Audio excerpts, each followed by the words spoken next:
بسم اللہ الرحمن الرحیم۔ السلام علیکم ورحمۃ اللہ وبرکاتہ۔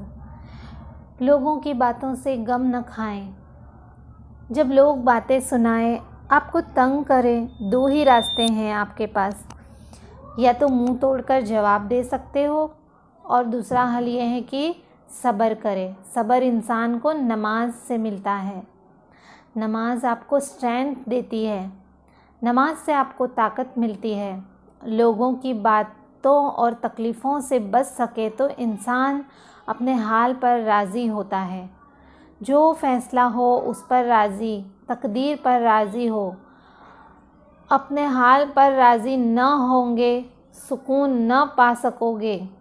اللہ بہتر جانتا ہے کسی خاص حالت میں کیوں رکھا گیا ہے، جیسے کہ یوسف علیہ السلام کیوں کنویں میں رکھے گئے تھے۔ ان میں لمبی حکمت موجود تھی۔ نہ تو دیکھو کیسا صبر کیا انہوں نے۔ اللہ ایسے دلوں کو اطمینان دیتا ہے جو اللہ کے فیصلوں اور حکمت پر سر تسلیم خم کر دیتے ہیں۔ اللہ اس کو تھام لیتا ہے۔ لوگوں کی باتوں سے غم کبھی نہ کھائیں۔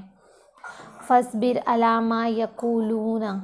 جب کبھی دن پر آ جانے کے بعد لوگوں کے طنز کا مذاق آپ کو تکلیف دے تو نماز سے صبر مانگے۔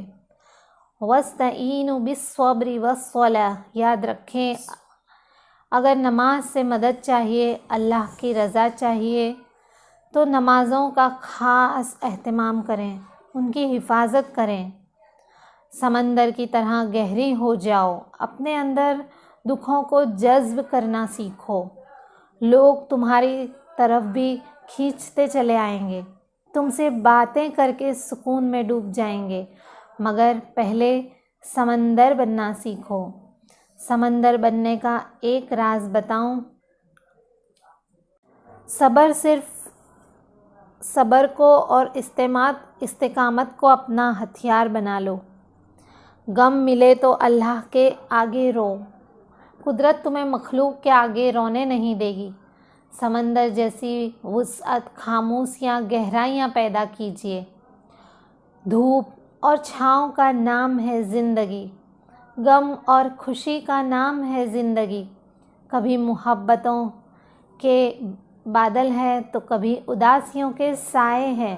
الجھن اور سلجھن کے درمیان ہے زندگی۔ زندگی سنوارنی ہے، اسے ہر دم، اس سے پہلے کہ موت کے پہلو تک لے جائے زندگی۔ السلام علیکم ورحمۃ اللہ وبرکاتہ۔ اللہ حافظ۔